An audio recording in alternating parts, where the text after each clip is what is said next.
A rover with the Chinese flag deliberately knocked over the American flag planted during the Apollo 11 moon landing, a move that angered the U.S. Congress.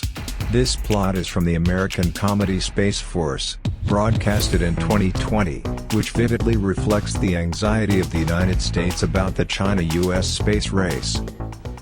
What is that? We're not 100% sure what that is yet. The Chinese flag. What?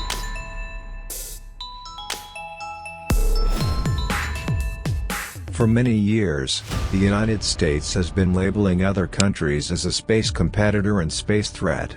At the beginning of 2023, NASA Administrator Bill Nelson claimed in an interview that China and the United States are in a space race and warned the U.S. government to better watch out that China don't get to a place on the moon under the guise of scientific research. The China threat theory spread by the United States over the years has spread from Earth to space. As NASA's administrator, what is Nelson's real purpose in making these ridiculous comments?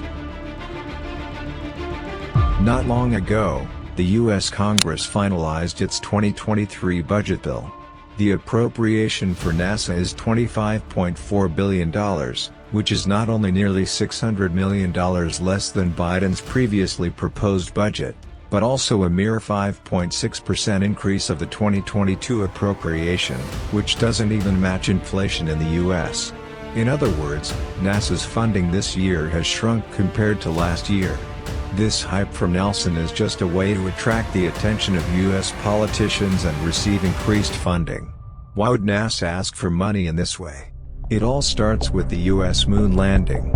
At the end of World War II, the United States and the Soviet Union were in a state of confrontation and competition. The Soviet Union had completed the first satellite and the first manned spaceflight. To catch up with the Soviet Union, the United States spent a lot of resources to successfully land on the moon through the Apollo program, creating a historic moment. After winning this moon landing race, the United States abandoned the promotion of the moon landing program due to high costs and slow returns. We weren't thinking of, the United States, weren't thinking about going to the moon for 50 years. All right, we were last on the moon in 1972. And then all of a sudden, hey, let's go back to the moon. Oh, well, why now? Why didn't you think this in 1975 or 1980 or 1990? Oh, well, we had other priorities then. All of a sudden, we're going back to the moon? Let's not fool ourselves. China's going back to the moon. The U.S. moon landing plan had a political mission, and Nelson understood that only by stimulating the political motivation of American politicians was it able to be funded. In fact, this is not the first time Nelson has spoken against China publicly. In 2022, he declared in an interview that China's space program is a military space program that is likely to occupy the moon. These comments by Nelson are more bizarre than ever. So why does the United States frequently attack and smear China's space program? The importance of it, I think, is very high. People don't fully appreciate that Russia and China have already organized in a fashion, made their own space forces. And do you worry about conflict in space? I'm very worried about conflict in space, but unfortunately, I kind of joke, everything goes from zero to classified in under a second in space. And so there's a lot of things that are not discussed that are disturbing. But the things that are known, China, anti-satellite missiles, India most recently shot off an anti-satellite missile. I think there are things that we really do need to be worried about. Over the years, the rapid development of China's space industry has made the United States feel pressure. Now, the United States has begun its second moon landing program, and any major delays or mistakes could lead to the United States falling behind China in the moon landing race. NASA's moon landing schedule has already been delayed a year since the Trump administration. This is the Chinese rover that has now landed on Mars and has sent back this picture last night.